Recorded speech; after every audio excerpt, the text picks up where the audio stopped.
देखो, motion part 2।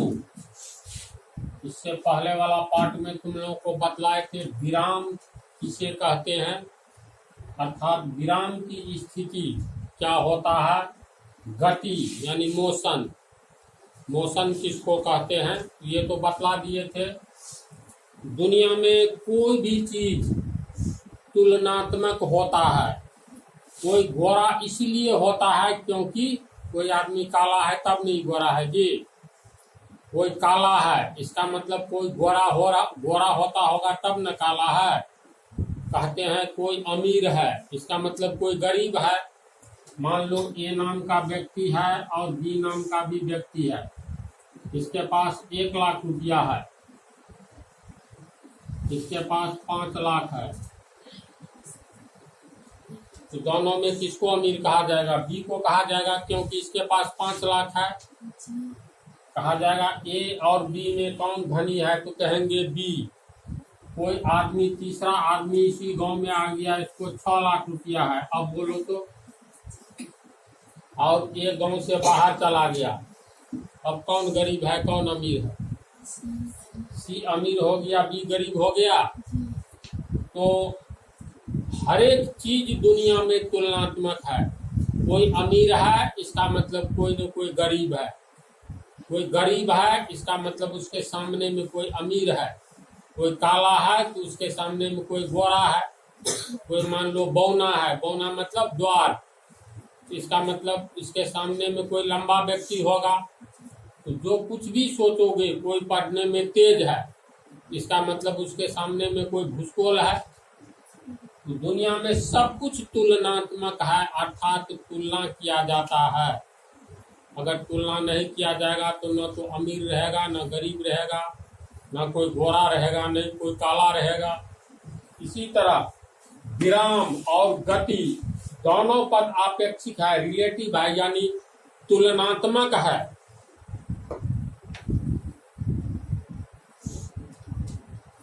जैसे कहेंगे कोई पिंड विराम अवस्था में है, अर्थात वह गतिशील नहीं है, गति में नहीं है। तो अगर कोई पिंड ए है और बी है तो ये ए अस्थिर है, तो इसका अर्थ है ए और बी में तुलना करेंगे, ए कहेंगे विराम अवस्था में है यानी अस्थिर है, इसका अर्थ हुआ बी गतिशील है, तब न ए अस्थिर है जी। जैसे मान लो ये रेलवे प्लेटफॉर्म है और ये पटरी है,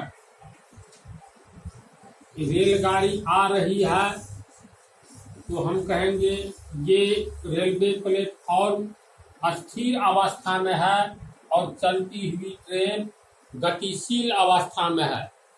और इसको तो भुला जाओ, ऐसा देखता होगा जो 2 रेल, ये डबल पटरी वाला है, इस पर भी ट्रेन जा रही है, इस पर भी ट्रेन जा रही है, इसका भी 60 किलोमीटर प्रति घंटा चाल है, इसका भी 60 किलोमीटर प्रति घंटा चाल है। दोनों एक ही पॉइंट से खुलता है 60 किलोमीटर प्रति घंटा के चाल से। तो मान लो यहाँ पर खिड़की है, यहाँ पर भी खिड़की है, दोनों गतिशील है, और एक पटरी, ये अलग पटरी पर गाड़ी चल रही है, ये भी अलग पटरी पर। तो इस खिड़की के सामने में बैठा आदमी इस खिड़की के सामने में बैठे आदमी से बात कर सकता है कि नहीं? अरे दोनों का स्पीड समान है, ये दोनों तो कई किलोमीटर तक, जब तक गति समान है, बात करते जाएगा आमने सामने। इसको लगेगा ना ये गाड़ी चल रही है, इसमें बैठे हुए व्यक्ति को लगेगा ये भी नहीं चल रही है, ऐसा होता है। इसके बाद मान लो स्टेशन पर, जैसे रेलवे प्लेटफॉर्म पर तू लोग देखो, ये सामान्य अनुभव की बात है, 2 ट्रेन खड़ी है, क्रॉसिंग होता है ना, तो आमने सामने डब्बा वाला में एक आदमी दूसरे को देख रहा है। तो मान लो एक रेलगाड़ी इस पटरी पर है, दूसरा इस पटरी पर है, दोनों स्टेशन पर खड़ी है, तो ये ए रेलगाड़ी है, ये बी रेलगाड़ी है। ये गाड़ी अगर पहले खुलेगी, इसमें बैठा हुआ आदमी देखेगा ये सामने वाला नहीं, ये गाड़ी चल रही है, ऐसा होता है। जैसे यहाँ हम लोग बैठे हैं एक ट्रेन में, यहाँ दूसरा ट्रेन है, दूसरा ट्रेन खुलने लगती है धीरे धीरे, तो इधर वाला ट्रेन में बैठे व्यक्ति को लगता है जो मेरी गाड़ी खुल गई है, ऐसा लगता है ना, क्योंकि एक तो गतिशील हो गया, दूसरा विराम में है। तो जो दूसरी गाड़ी गतिशील है और पहले में बैठा हुआ व्यक्ति को लगता है मेरी ट्रेन चलने लगी है, ऐसा फीलिंग होता है। यानी एक विराम में है, एक गतिशील में है, ऐसा आभास होता है जो मेरी गाड़ी चल रही है। कहने का अर्थ विराम और गति दोनों पद आपेक्षिक है।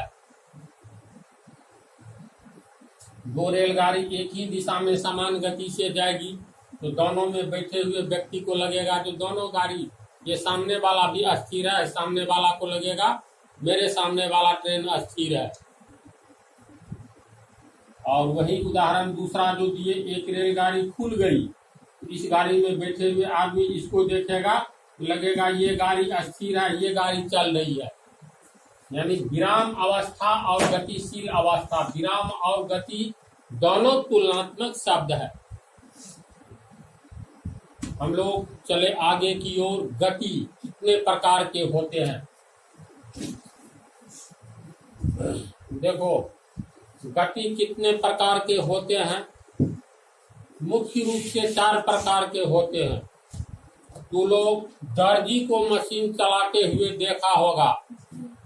अब ध्यान से देखो, दर्जी जिस समय कपड़ा चला रहा होता है तो उसका पैर ऐसे ऐसे होता रहता है नीचे में, पता है ना जी? तो ये किस तरह की गति है। इसके बाद कपड़ा जो देता है तो सुई ऐसे ऐसे सिलाई करता रहता है, कपड़ा आगे की ओर बढ़ता है, फिर मशीन चारों ओर ऐसे घूमता है उसका चक्का। तो एक ही दर्जी जिस समय कपड़े की सिलाई कर रहा होता है तो ये चारों तरह की गति देखी जाती है। अब एक बार तेज गति से इसको समझो, तब बारी बारी से समझा देते हैं। रैखिक गति, जैसे हम लोग ट्रेन को चलते हुए देखते हैं तो क्या ट्रेन रास्ता चेंज करके वक्राकार पथ पर नहीं जाता है, बिल्कुल सीधे गति में जाता है।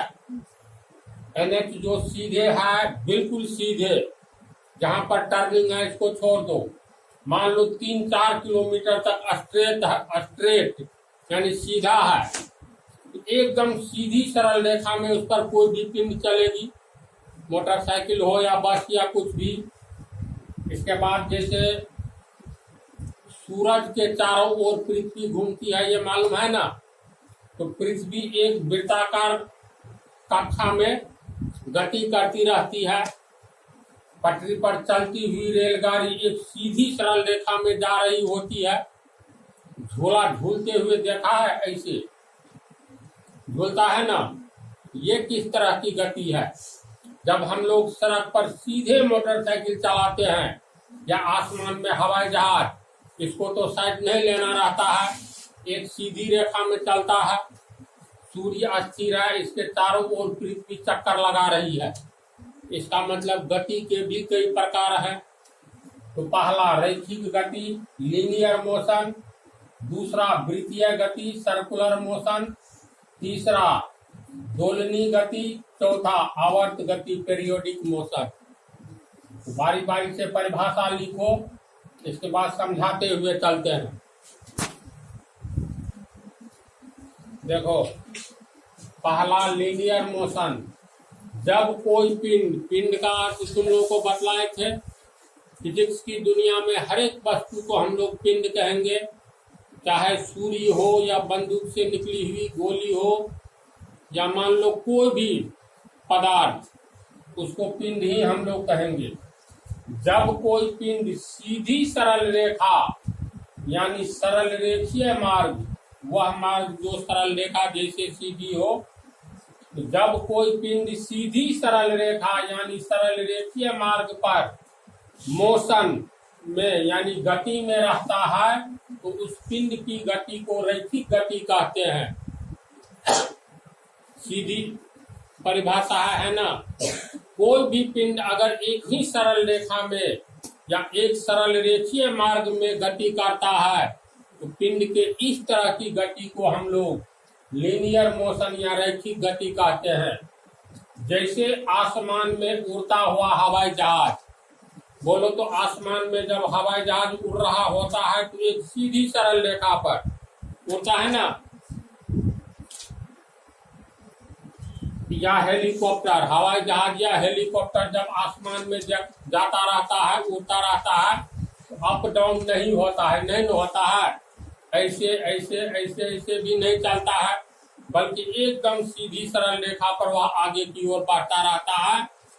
दूसरा उदाहरण, बंदूक से निकली गोली। बंदूक से जब गोली छोड़ी जाती है उस समय गोली की गति बिल्कुल सीधी मार्ग पर होती है। अगर मान लो दुश्मन को बचना रहता है तो वह अचानक बढ़ जाए तो गोली उसके सर के ऊपर से निकल जाएगी।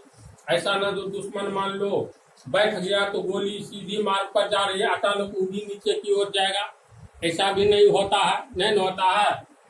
तो बंदूक से निकली गोली, चलती हुई रेलगाड़ी, रेलगाड़ी भी प्रायः पटरी एकदम बिल्कुल सीधा रहता है, घुमावदार ऐसे नहीं रहता है, नहीं रहता है। तो चलती हुई रेलगाड़ी की गति, या फिर सीधा मार्ग पर जा रहा सवारी, कोई रास्ता मान लो बिल्कुल सीधा है, इस मार्ग पर जो भी सवारी जाएगी तो ऐसा लगता है ना एक सरल रेखा पर जा रहा है। प्रकाश की किरणें, लाइट चैप्टर में पढ़ाया भी है, प्रकाश की किरणें एक सरल रेखा में गमन करती है। तो ये सब उदाहरण रैखिक गति का है। तो क्लियर है ये। किसी पिंड के द्वारा जब एक सरल रेखीय मार्ग पर गति की जाती है तो पिंड के इस तरह की गति को रैखिक गति या लीनियर मोशन कहते हैं। ये उदाहरण सब भी इसके द्वारा समझ गया। चलो दूसरा लिखो, सर्कुलर मोशन, वृत्तीय गति। तो वृत्त के बारे में तो बतला दिए हैं पॉइंट टू सर्किल में। किसी वृत्ताकार मार्ग पर चलते हुए पिंड की गति को वृत्तीय गति कहते हैं। जैसे मान लो ये सूर्य है, एस से सन, सन मतलब सूर्य, पृथ्वी सूर्य के चारों ओर चक्कर लगाती है। देखो तो एक वृत्त का निर्माण हो रहा है, इसी पर ई से एच, ये वृत्ताकार मार्ग पर चक्कर लगाती रहती है। एक साल में एक चक्कर लगाती है। एक वर्ष की क्या परिभाषा होती है? 365 नो, गलत। 365 दिन को एक वर्ष नहीं कहते हैं। पहले मेरी बात सुनो। तो पृथ्वी सूर्य का एक चक्कर लगाती है। पृथ्वी को सूर्य, मान लो पृथ्वी इस पॉइंट से चली तो इसी पॉइंट पर आने में सूर्य के चारों ओर वृत्ताकार पथ पर चक्कर लगाती है।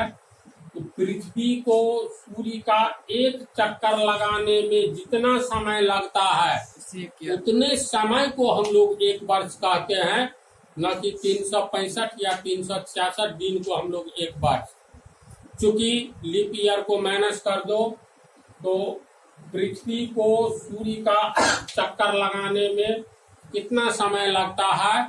तो 365 दिन, 5 घंटे, लगभग 6 घंटे, 5 घंटे 56 मिनट कुछ करके है ऐसे ही, यानी 365 दिन और 6 घंटा। तो ये 6 घंटा जो एक्स्ट्रा होता है, यानी इस पॉइंट से पृथ्वी चलेगी तो सूर्य का एक चक्कर लगाने में इसको जितना समय लगेगा उतने समय को एक वर्ष कहते हैं। तो कितना लगता है? तो 365 दिन 6 घंटा, तो 6 घंटा 4 साल में एक्स्ट्रा हो गया तो 6 चौक 24 घंटा हुआ। इसीलिए इस 6 चौक 24 घंटा यानी एक दिन को 4 साल पर जोड़ दिया जाता है। ये एक दिन किस में रखा जाता है? तो फरवरी में। इसीलिए 4 साल पर फरवरी हो जाता है 28 दिन के बजाय 29 दिन का। तो मूल बात पर आओ, वृत्तीय गति। किसी वृत्ताकार मार्ग पर चलते हुए पिंड की गति को वृत्तीय गति कहते हैं। जैसे सूर्य के चारों ओर घूमती हुई पृथ्वी की गति वृत्तीय गति का उदाहरण है। फिर चंद्रमा पृथ्वी के चारों ओर घूम रहा है, ये भी वृत्ताकार पथ में। तो चंद्रमा की गति भी वृत्तीय गति का उदाहरण है।